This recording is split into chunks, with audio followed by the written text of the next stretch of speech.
How's it doing, people? We're back here. So once again, we're talking Luis Ortiz, um, Deontay Wilder, and once again, I truly believe this is going to be a very competitive fight in a lot of ways. One of the things that really kind of pops out at me right from the get go is what happens if Luis Ortiz um, hurts Deontay Wilder. How's it doing, people? We're back here. And so once again, we're talking Luis Ortiz. If he's able to hurt Deontay Wilder in the same fashion that he did in the first fight, I know that there's a part of Luis that probably eats him up every day when he thinks to himself, he let him off the hook. But you have to give a lot of credit to Deontay Wilder. Deontay Wilder was extremely, extremely hurt in that round. And for him to even be able to stand up and sustain the amount of punishment that Luis Ortiz was putting on him, it shows a next level heavyweight.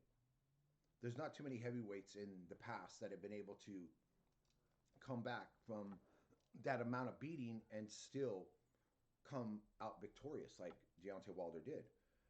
So, what does Luis Ortiz have to do differently in this fight in order to be successful in what could possibly be his final bid for a heavyweight championship against the current heavyweight champion Deontay Wilder?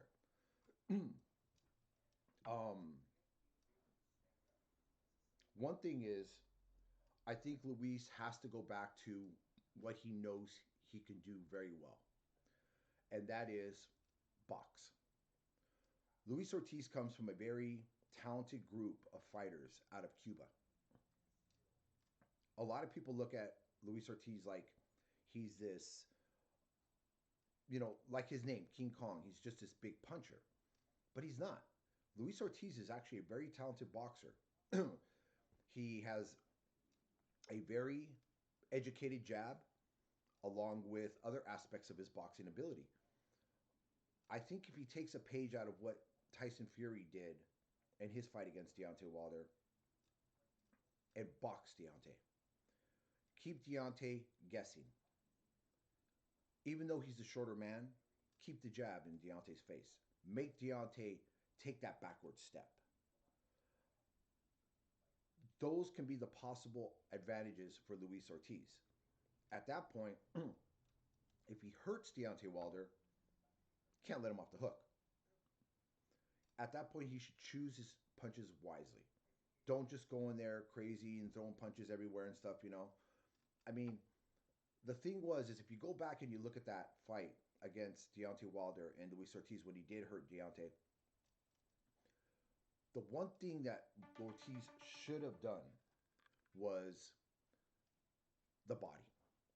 Everything that he was throwing towards Deontay Wilder in those moments was to the head. And I can understand, he hurt him to the head, so he figured that's what I'm going to do.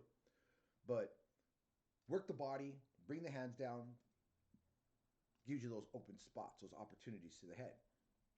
So whether or not that's going to happen or not, it's hard to say. Now,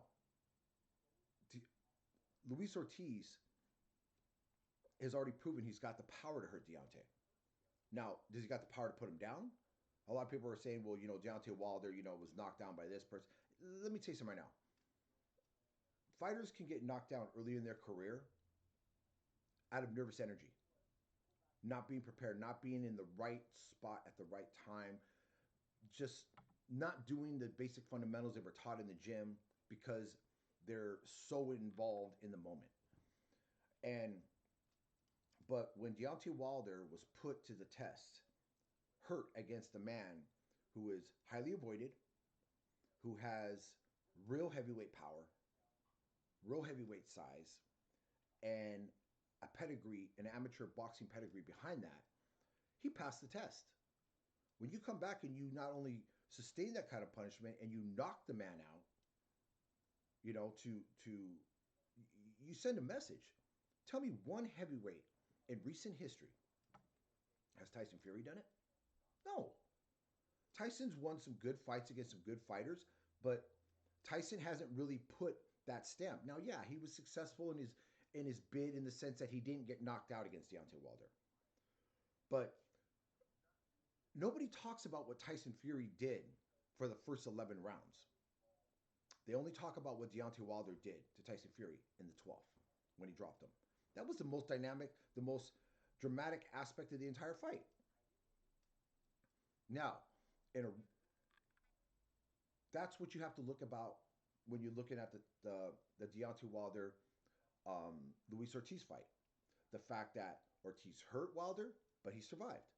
Wilder came back and knocked out Ortiz. That's dramatic. That's boxing. That's boxing 101 right there. And the thing is that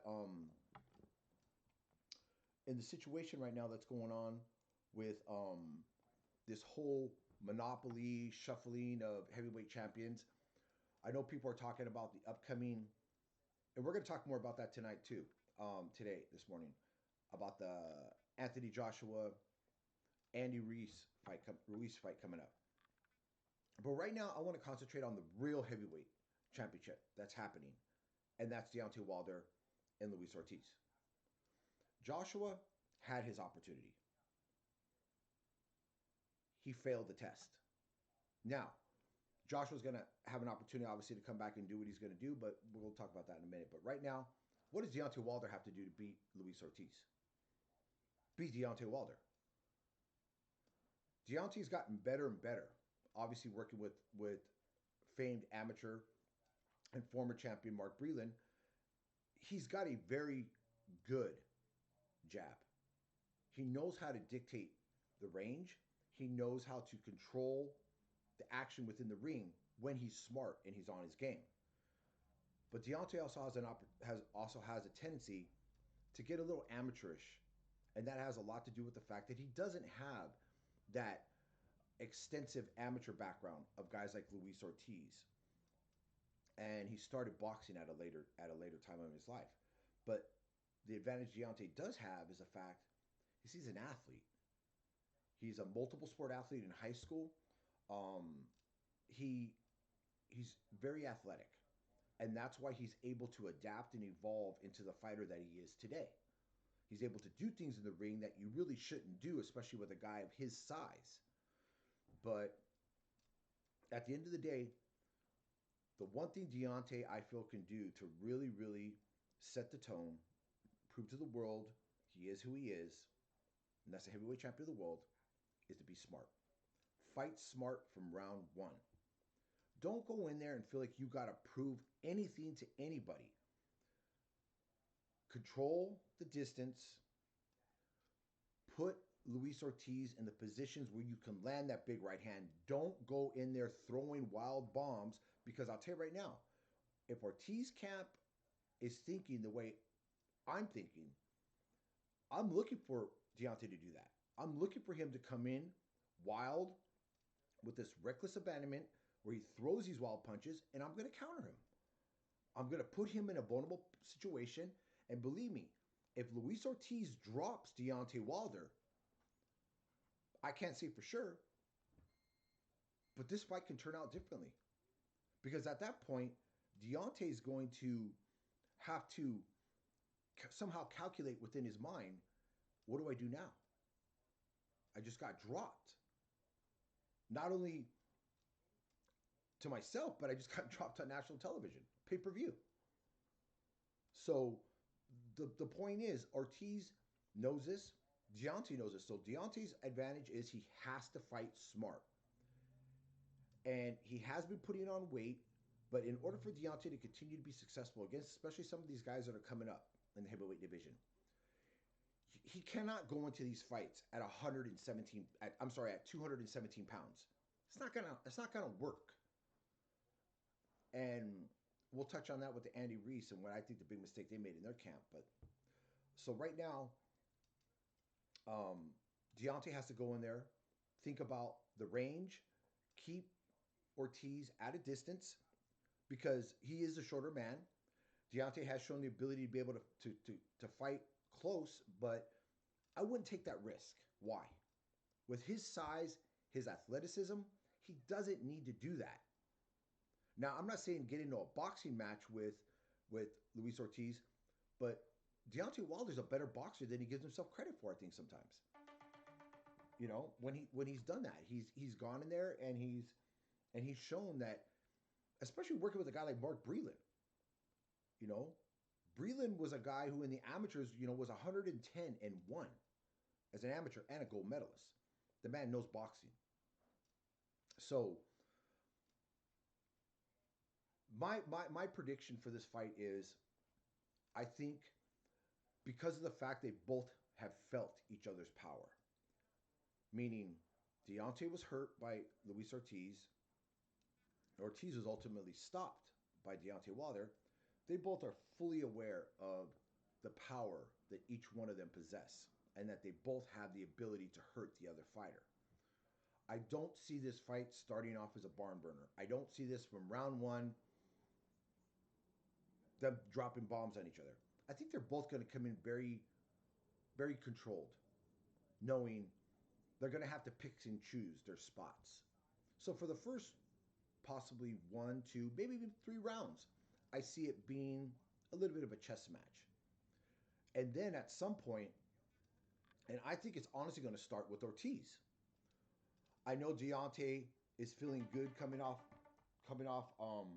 bites like what he did against uh, Dominic Brazil, which is a complete mismatch.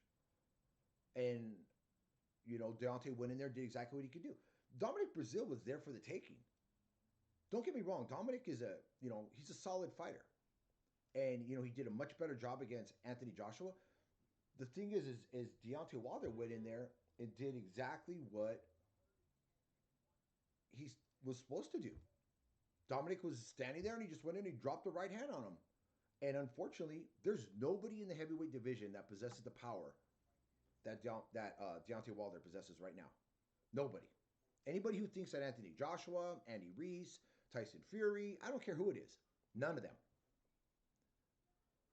He drops that right hand on you, it's done.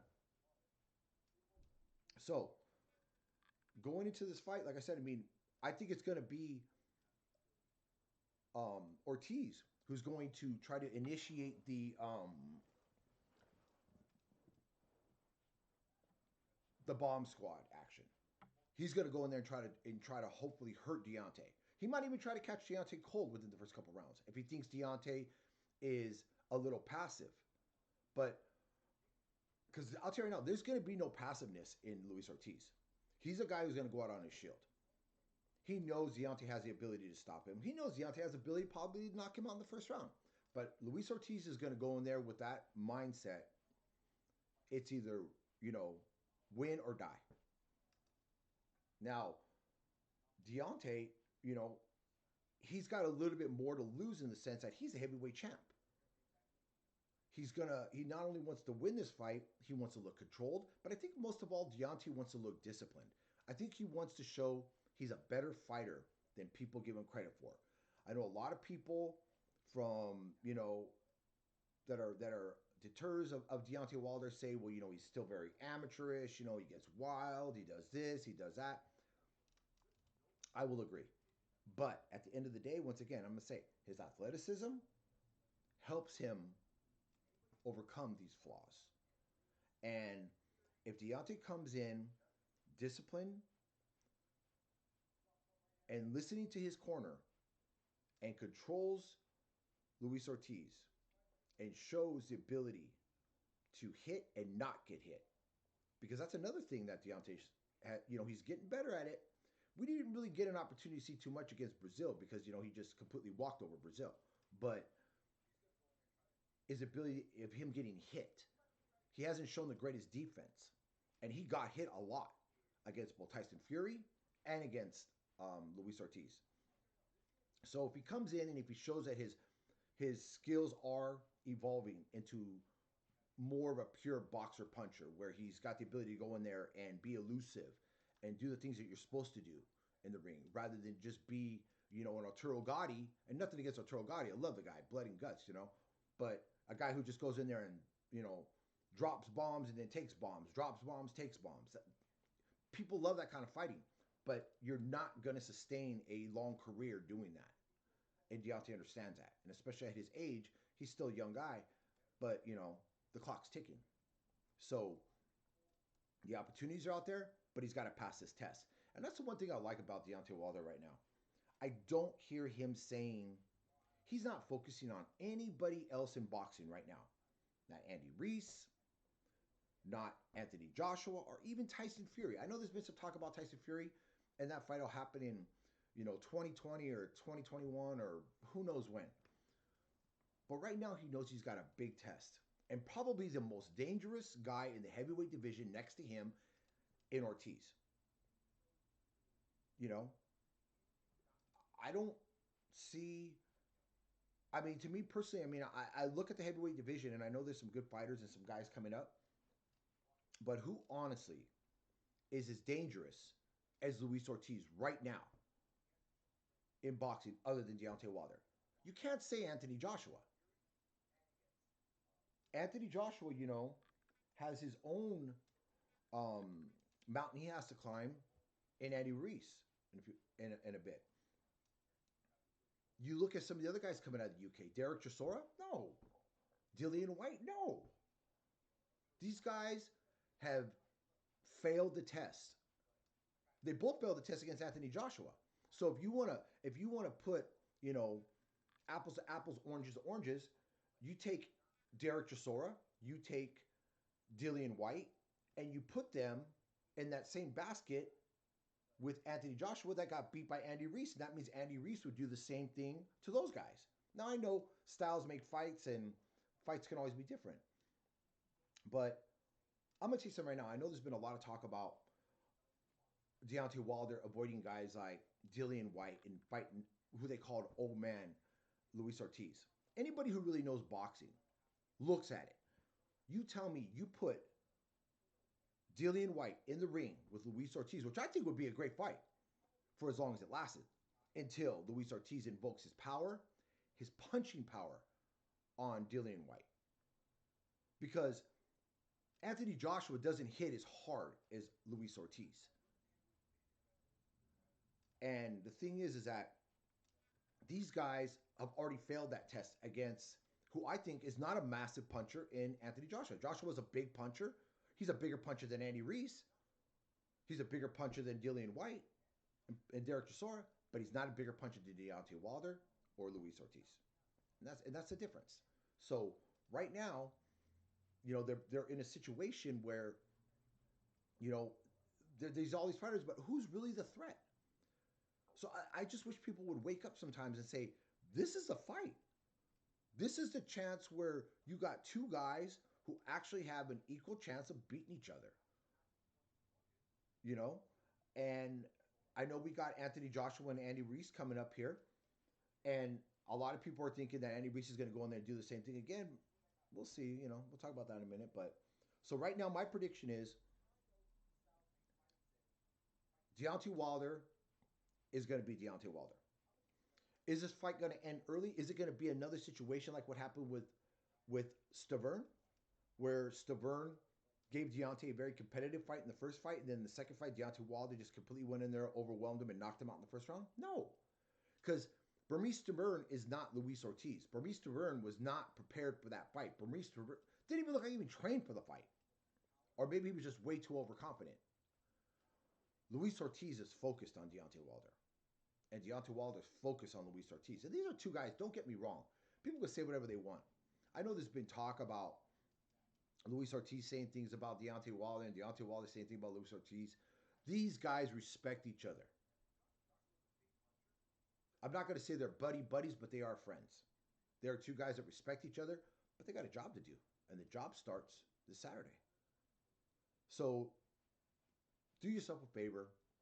Make sure you turn into this fight. It's going to be a really good fight. I really feel it's a, I have to swing the pendulum towards Deontay as far as the advantage, just based on his overall athleticism, the fact that he beat Ortiz before, and I'm thinking he's going to be properly prepared for this. But there's always that if factor, especially in the heavyweight division. where it takes one punch. And with guys with power like Deontay Wilder and Luis Ortiz, they get in that fast. So my prediction, my enter the ring prediction, and I hate to do this, but I'm gonna go with Deontay Wilder, and I'm gonna say it's gonna be a stoppage around the same time. I'm saying maybe about the, you know, eighth, ninth round, if that. But I also have this very eerie feeling that Deontay is going to get dropped. I think I think Ortiz is going to knock Deontay down. I think he's going to be the first to really do it in front of the public's eyes. I know people go back and look at that old fight against, that Harold and these other ones where I'm talking about a real knockdown. And that's going to be the test. Not what Deontay absorbed the last fight. I just got this feeling that Ortiz is he's looking at some of the flaws, and you know when you're a fighter at Deontay's level, you know you can't expect he's going to change so much in a short amount of time. He's still going to make mistakes, and a guy like Ortiz just might be able to take advantage of him and stuff. So, I mean, it just depends. You know, it was like I remember we were we'd done an interview with oh, by the way, I'm wearing my gladiator John Molina shirt today. um, John Molina said this one time, talked about his experience working with trainers, and he was talking about with his trainers, his current trainer that he was with, the great Robert Alcazar, and he said how a trainer, no matter what level, they can help him prepare for a fight, but they can't teach him to fight because at this point in his career, he already knows how to fight. He knows what he needs to do. It's just about making sure everything is where it needs to be. And if you've got a good support system and a good trainer, a guy like Robert Alcazar, who, when you're in those crucial moments, you know, that's what you need. And now you're gonna have to look at the corners of both fighters too, and what they're gonna be able to do. So once again, I'm gonna take Deontay Wilder, possibly ninth, 10th round stoppage. But I do think there's going to be a moment there where Luis Ortiz is going to be a little successful. But like I said, we'll see about that. So let's talk. What time is it? Let's see. Yeah. Okay. Let's talk Anthony Joshua, um, Andy Reese. Another good, very, very, very interesting matchup. I will say something though. I really truly believe that this fight's going to have, and I know we've been talking about it a few times, but this fight is definitely going to have a little bit different of an outcome than most people think. I think a lot of people are feeling that Andy Reese coming into this fight has all of this momentum based on the fact that I've heard a few people say this, and it just really drives me nuts. Andy Reese did not steamroll Anthony Joshua. I don't feel that Joshua was properly prepared for this fight. I think Joshua, with all of the hoopla and the glamour of Madison Square Gardens and his first time fighting in the United States, he put a lot on his shoulders. And rather than Joshua coming into this fight and thinking to himself, um, I really need to buckle down. And the one test that Joshua didn't pass was to himself by properly preparing himself mentally for this fight, the fight with Andy Reese. When he dropped Reese, he kind of had this almost kind of like narcissistic, borderline lethargic way that he engaged Reese after the knockdown. Not a well schooled former gold medalist style. And that's what Joshua needs to go back to. He needs to realize he's got a better pedigree. He's a better fighter than he gives himself credit for. He needs to stop believing all of the talk. And I've said it before, be Clubber Lane. Get in the basement. Get in that dirty, sweaty pit of hell. Go back to basics. Go back to being a fighter. Stop worrying about what social media is saying. Stop worrying about the world's saying. Stop worrying about what Deontay Wilder or Tyson Fury or even Andy Reese. You got an opportunity here, which could be honestly, I'm not going to say it's to be his final opportunity, but if Anthony Joshua doesn't perform well and really put himself back where he needs to be in the heavyweight picture by defeating Andy Reese, I don't know.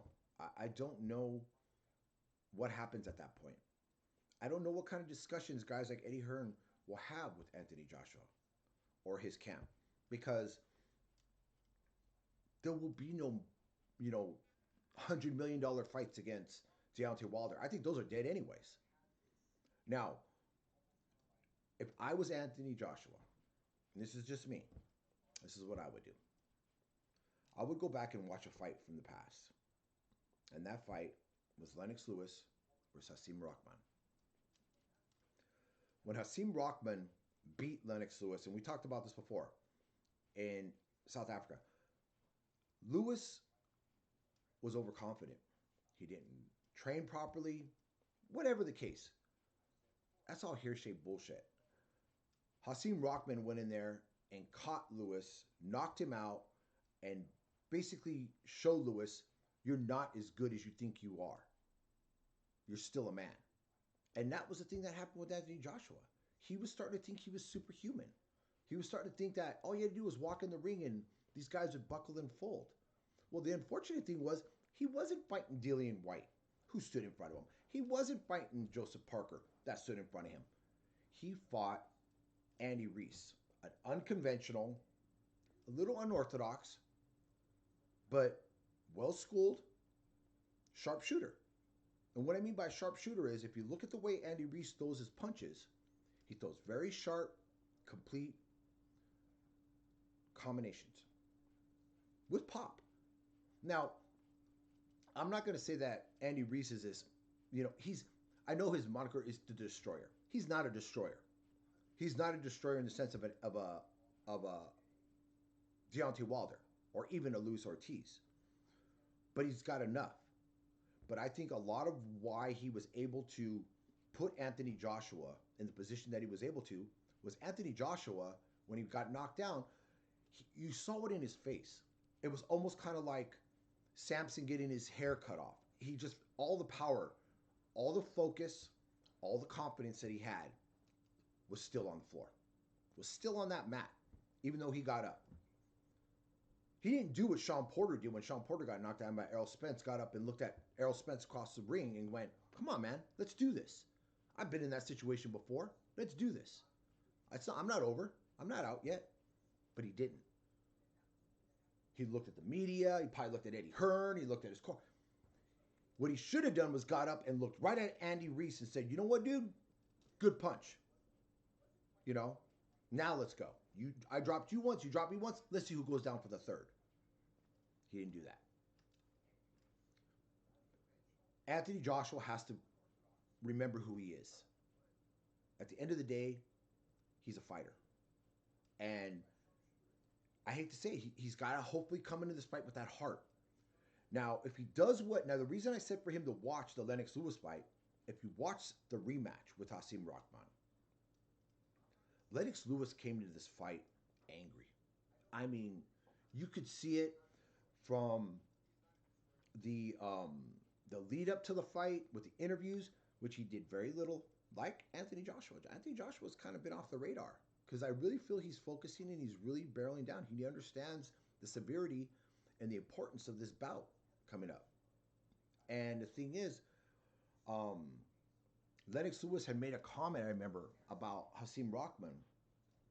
Rahman had done an interview and made some comments, and he had this smirk this smile, almost kind of like, I'll do it again. That's what Lennox Lewis wanted to do. When Lennox Lewis says, I'm going to knock Hasim Rahman out, it wasn't about knocking Hasim Rahman out. It was about changing Hasim Rahman's view of Lennox Lewis. And he did that. When he knocked Hasim Rahman down, you saw Lewis lean over and he had this look, this snarl, like, like you're done. I'm back. That's what Anthony Joshua has to do. Anthony Joshua has to not only beat a close 12 controversial 12 round decision will do nothing for Anthony Joshua, but get him back his belts, which will be absolutely meaningless in the world and in the eyes of true boxing fans. The casual fans, they'll love it. They'll jump on the message boards and they'll jump on the Twitter feeds and be, oh, the man's back, the king's back. Bullshit. He needs to go in there and knock Andy Reese out in a more devastating fashion than he lost to. He needs to not only beat Reese, he needs to take his confidence and his heart away. He needs to make Reese look in that camera as he's picking his body up off the ground with that hopeless look and say, he's a beaten fighter. And he got beat by a better fighter. Now, does Joshua have that ability to do that? Absolutely. He's already proven he could beat Reese. I'm sorry, knock down Reese. Now he has to prove he could beat him. And it all starts with himself. And I'm not taking nothing away from Andy Reese. I think Andy did an outstanding job. He did exactly what he knew he had to do. He turned it into a goddamn street fight. It's just like if Andy Reese was in a Taco Bell parking lot and he was fighting against some bigger guy than him and he knocked him down once. You think Andy Reese is going to let up? Hell no. He went right at him and knocked him down again. Then knocked him down again. That's what Andy Reese has to do again. But, and this is the big but, I think Andy Reese has a major hurdle to jump. And that is Andy Reese changed way too much. I said it in one of our last live streams. If you have the recipe for success, meaning you went into a fight and you won the fight, however you won it, the mental set that you were in, the physical aspect that you were in, whatever your corner told you, however the public perceived you, the color socks you were wearing, the color trunks you were wearing, I don't care. What you ate the day before, how many times you went to the bathroom, did you whatever. Don't break the routine. I know it sounds superstitious, but I hate to tell you, like football players, boxers are very superstitious. You talk to any real boxer and he'll tell you. And Andy changed everything. He went from being what I feel this hungry guy who had a few opportunities, got catapulted into this opportunity because of what happened with Big Baby Miller, and he did what he was supposed to. He was the Chicano Rocky, in a sense. But like Rocky, when Rocky won it, if you remember, in Rocky 3, Rocky got a little glitz and glamoury. Rocky went out and started spending money. Rocky went and got plastic surgery. Rocky transformed himself into what he felt he should be for the public and not for who she be in the ring. And that's what I think that's what I think Andy Reese did. This drastic weight loss tells me if you're losing weight at that rate, you're not doing it the right way. He's not doing it by sparring. Running can be part of it, is cardiovascular and stuff, which is good. But I think it's being done more for vanity. I said it before. I think Andy Reese wants to, if he's successful against Joshua, he wants to be able to grace GQ, in his suit, the stylish, heavyweight champ. He wants to do all the things that Joshua had the advantage to do. He wants to be that base. Hmm. I know a lot of people gave Andy Reese a lot of issues and stuff about his body weight and the way, he physically looked. If it's a personal thing, if he's been called a fat boy his entire life and he's just tired of it and stuff, I just think he chose the wrong time to make a change. Do that when you're fighting against, when you've already had two or three title defenses and you're fighting against, let's say, Derek Chisora or, you know, whoever. Do that when you don't have this kind of focus, because I'm going to tell you something right now. That's what everybody's going to talk about. That's the commentators are going to talk about. They're going to say, wow, we see a huge difference in Andy Reese. He's going to look fast. But speed can only get you so far. And it's not like Joshua doesn't have speed. And Joshua carries 256 pounds. So Andy doesn't understand is that when Joshua landed some of those big shots, especially to the body early in that fight, he had some little bit of cushion. Not going to have it anymore. And Joshua's ended guys with body shots. And I think Andy's going to realize real early in this fight he made a mistake. And I'm not saying that you can't transform yourself into a more healthier version of who you should be, but you do it in progression. You don't just drastically do it, especially the biggest opportunity. And people are going to say, well, his biggest opportunity is when he wins the title. Yeah. No. His biggest opportunity is the fight in Dubai. Because he wins that fight, he tells the world, I'm the heavyweight champ. Now there's no question that I belong here. I don't want to hear that Joshua was starstruck or Joshua wasn't mentally prepared or Joshua had this going. I don't care. I beat him twice. I stopped him twice. I'm the heavyweight champ. Now the books open up.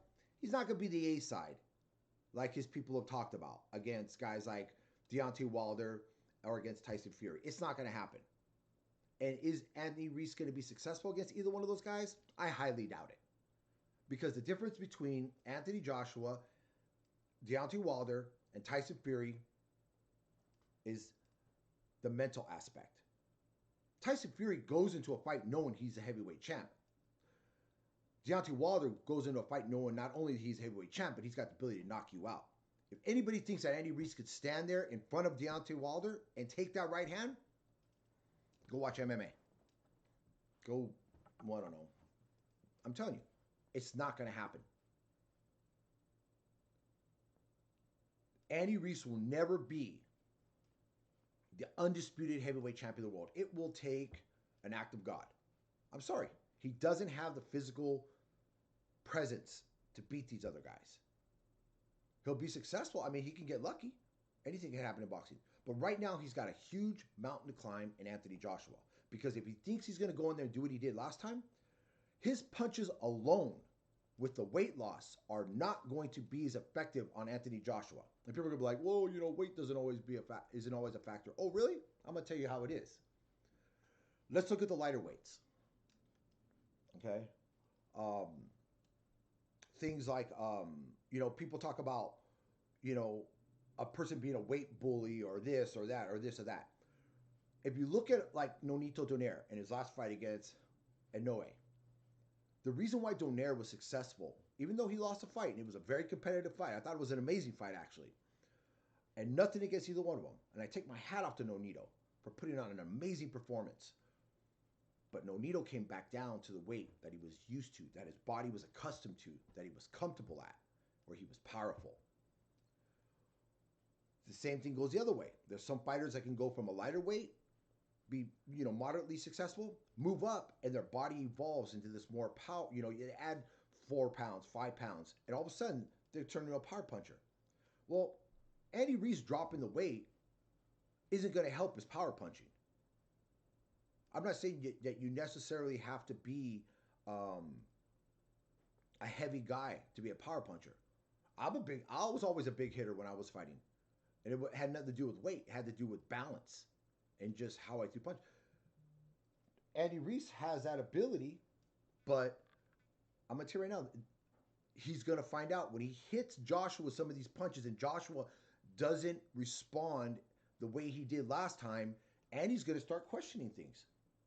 Okay, so I mean, that's gonna be. I just think that's a big mistake. The fact that Andy, every time I look at things, I see him. He's on social media with his mansion and his cars and his parties. I hope he enjoyed it, and I wish him the best. But if Anthony Joshua goes in there and knocks Andy Ruiz out the way Evander Holyfield knocked out Buster Douglas to prove that he didn't belong there, we'll see what happens to Andy Ruiz. But like I said, I wish them both the best. We got about another 10 minutes, and like I said, I mean these are just my opinions. I could be completely wrong. I could be back here on Monday, and you guys could be like, "Oh, you didn't even know what the hell you were talking about." Andy Reich just walked over him, and I'm sorry, I mean, Deontay Wilder walked over Ortiz, and then and in December we could talk about when Andy Reich destroys Anthony Joshua. But I don't know. But I just don't think it's going to happen that way. Now I want to talk about something real quick in the last 10 minutes that's been becoming a little bit. It's been irking me, and it's a little bit of a pet peeve. I know there's a lot of people out there that report on boxing. They start their channels, boxing, live news or whatever the hell you want to call yourself, just like us here at Enter the Ring. Okay? I'm not doing this for subscribe. If you want to subscribe to our page, fine. If not, you want to tell me, hey, you guys are a bunch of idiots, you don't know what you're talking about, that's fine. But I'll see you at the fights. Because I'm a real fight fan, because I'm a former fighter, like me and my brother. We have a lot of people that we know in the fight game. And we do this because, like anything, it's just like people who are watching, media, the news today and stuff, and they don't have the opportunity really. I mean, they'll complain to their family, oh, I hate the people when the news is always talking about this stuff, and they can't do anything about it. Well, this is a way for me and my brother to kind of do something about it. So the other day, I was scrolling through my phone, and I see this, and I'm not even going to mention the person's channel because it's not worth their mentioning. But they basically had put out there that Sergey Kovalev had pretty much admitted that it was a fixed fight against Canelo. So then I thought, okay, this is interesting. So I watched it, a little bit of it. I got a little bit into it, and I saw where there was a transcript where, the guy's saying this stuff what Sergey said. Sergey never once said that it was a fixed fight. Sergey talked about, advantages, the money that he made, blah, blah, whatever. And then this guy had a so-called expert that was next to him. I don't even know who he was. Neither one of them look like they've ever been in the ring in their entire life. And they're basically breaking this down how this is what Sergey said. Let me tell you something right now, guys. When you have to manipulate the public in order to get viewership, you're a joke. Regardless if you want to think so or not, everybody, when you're out reporting like I am right now, it doesn't matter if you have a 4-year degree in journalism, you're a journalist. So you're either going to be the source, or if you're just going to be some, hack job, then go be like the National Enquirer and just be fake news and put right on the bottom, not accurate. Because the bottom line is, what these people don't understand is that at some point, now, if I was Golden Boy and Canelo's team, this is what I would do. I would contact these guys. And I'd say, you know what, not only do I want that torn down, but I'd banish these guys from ever walking into a boxing event or ever even uttering Canelo or anybody else within Golden Boy's banner again. You have to be very careful, guys, what you guys put out there and what you say. Because at some point, you might get called out on it. It's not uncommon. I've seen it happen before. Guy goes out and talks a lot of crap, He thinks he can hide behind his YouTube channel. And then one day he's at a gym or one day he's at an event. And guess what? Guess who walks up? That fighter that he was talking about. And then what does he say? The thing is, guys, what this guy was saying was completely inaccurate. I know that a lot of people are finding it hard to accept Canelo beating Kovalev. Whether it was Kovalev getting old, they think it's fixed, they think that. Let me tell you something. It doesn't matter. At the end of the day, the man lost. And unless the man comes out and says, oh, yeah, it was fixed. But I'm going to tell you the one thing that tells me it wasn't fixed. When Canelo landed that big punch that put Sergey to sleep. Canelo didn't automatically jump on the ring apron and say, look at me, look at me. There was obvious and direct concern for Sergey's well being. Once he knew Sergey was okay, he accepted his accolades. But here's the thing is, don't go out there and put a thing out there. It's just like when somebody goes out there and goes, oh, we'll show you how to fix your computer in 2 easy steps. And you go on this YouTube channel, it says nothing about it. And they end up leading you into some other bullshit. People know when they go in there look for free fights. Free live stream. You go on it, and next thing you know, you're on some paid service. Listen, guys, be ethical. That's all I ask. Because all you're doing is hurting the boxing game. And we love boxing. If you truly love boxing, do good by boxing. Don't put words in people's mouths. Because it may not be a guy like Canelo that you have to face and answer for. Looking at this guy who was talking, who was probably about 105 pounds soaking wet, I would hate for him to have to run into the crusher and have the crusher go, so I hear you said that I fixed the fight. That's on you then at that point. Well, I want to say thank you everybody who viewed today and stuff. And once again, we'll be back again a couple days. Me and my brother, Mighty Mike. We're going to talk more about the Deontay Wilder, Luis Ortiz fight. And we would just tell everybody, support boxing. Remember boxers, like my brother says, they're the salt of the earth. Remember the ones who are no longer here. Remember the ones who are struggling. And just because some of them lose in the ring, don't give up on them. And that message right there, that one goes out to Romero Duno, the Filipino kid who lost to Ryan Garcia. I'm going to say it again, man. Keep your head up. You did a great job. You'll be back. And with that coming to like this, check out our sponsors too.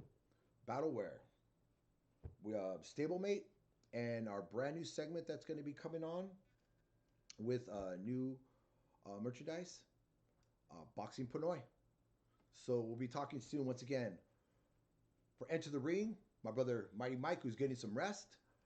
I'm AJ Rage. Have a wonderful night. Well, wonderful morning, wonderful day. And, enjoy the fight this Saturday. Deontay Wilder, Luis Ortiz. Goodbye, everybody.